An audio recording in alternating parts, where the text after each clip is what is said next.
Welcome to another edition of the Brush of Greatness. I'm your host, Alexander Miller, better known to the pro wrestling world and the WWE universe as Alexander the Great, or A.T.G for short. Today, I read The Strange Case of Dr. Jekyll, chapter title, Incident of the Letter. Let's begin. It was late in the afternoon when Mr. Utterson found his way to Dr. Jekyll's door, where he was at once admitted by pull, and carried down by the kitchen offices and across a yard which had once been a garden, to the building which was indifferently known as the laboratory or the dissecting rooms. The doctor had bought the house from the heirs of a celebrated surgeon, and his own tastes, being rather chemical than anatomical, had changed the destination of the block at the bottom of the garden. It was the first time that the lawyer had been received in that part of his friend's quarters, and he eyed the dingy, windowless structure with curiosity, and gazed round with a distasteful sense of strangeness as he crossed the theater, once crowded with eager students, and now lying gaunt and silent, the tables laden with chemical apparatus, the floor strewn with crates and littered with packing straw, and the light falling dimly through the foggy cupola. At the further end, a flight upstairs mounted to a door covered with red baize, and through this Mr. Utterson was at last received into the doctor's cabinet. It was a large room, fitted round with glass presses, furnished, among other things, with a kebble glass and a business table, and looking out upon the court by 3 dusty windows barred with iron. A fire burned in the grate. A lamp was set lighted on the chimney shelf, for even in the houses the fog began to lie thickly. And there, close up to the warmth, sat Dr. Jekyll, looking deadly sick.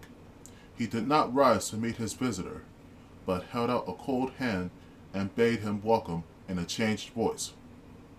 "And now," said Mr. Utterson, as soon as Poole had left them, "you have heard the news?" The doctor shuddered.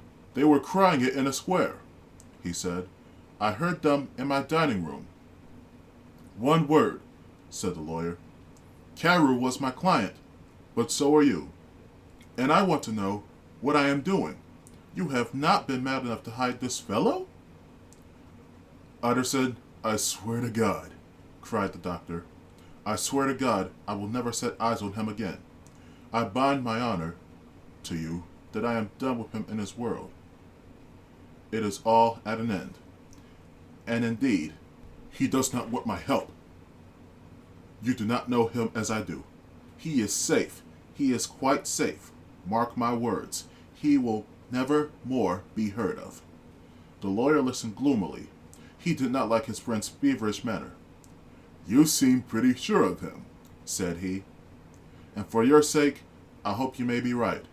If it came to a trial, your name might appear." "I am quite sure of him," replied Jekyll. "I have grounds for certainty that I cannot share with anyone. But there is one thing on which you may advise me. I have received a letter, and I am at a loss whether I should show it to the police.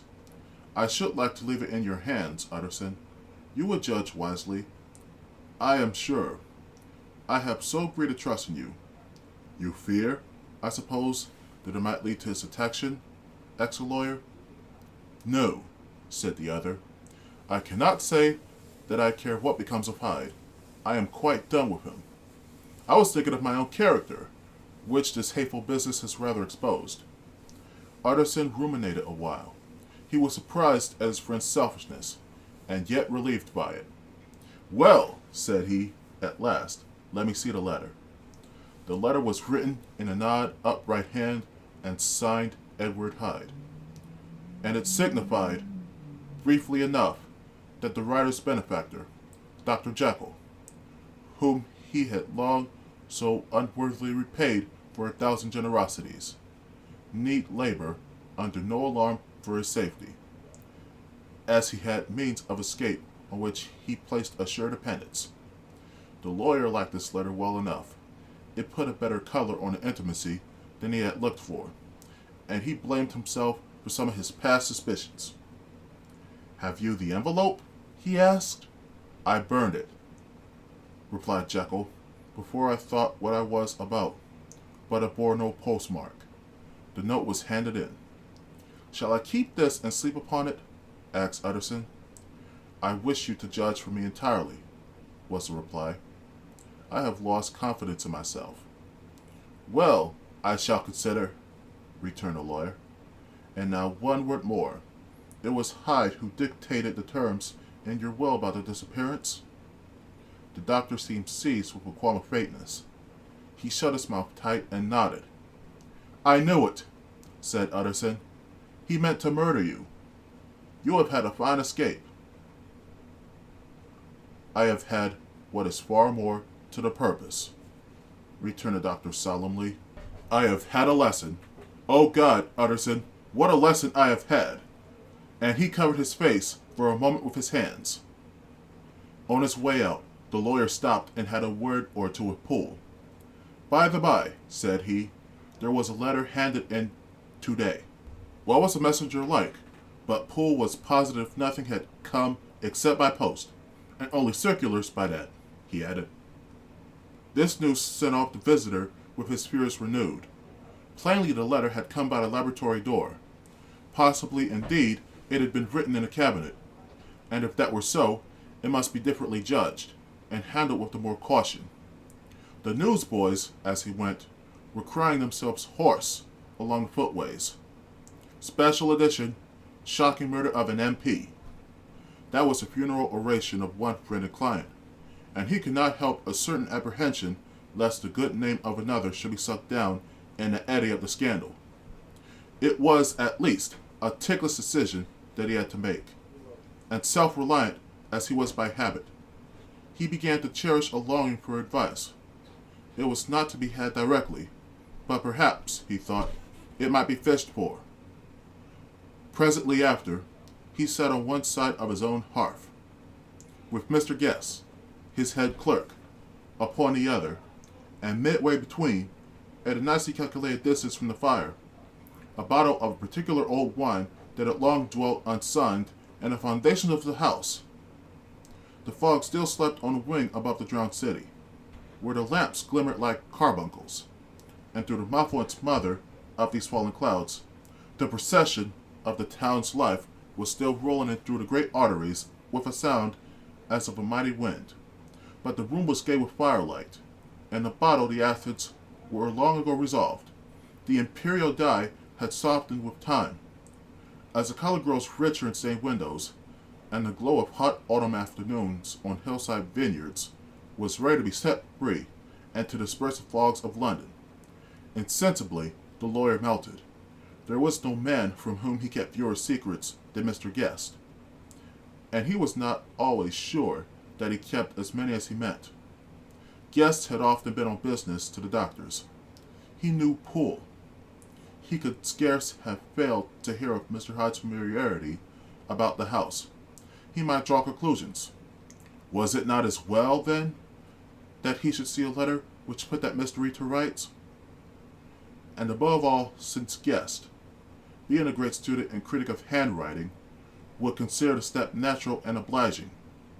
The clerk, besides, was a man of counsel.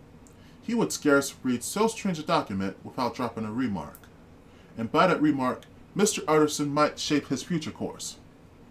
"This is a sad business about Sir Danvers," he said. "Yes, sir, indeed. It has elicited a great deal of public feeling," returned Guest. "The man, of course, was mad." "I should like to hear your views on that," replied Utterson. "I have a document here in his handwriting. It is between ourselves, for I scarce know what to do about it. It is an ugly business at the best. But there it is, quite in your way a murder's autograph."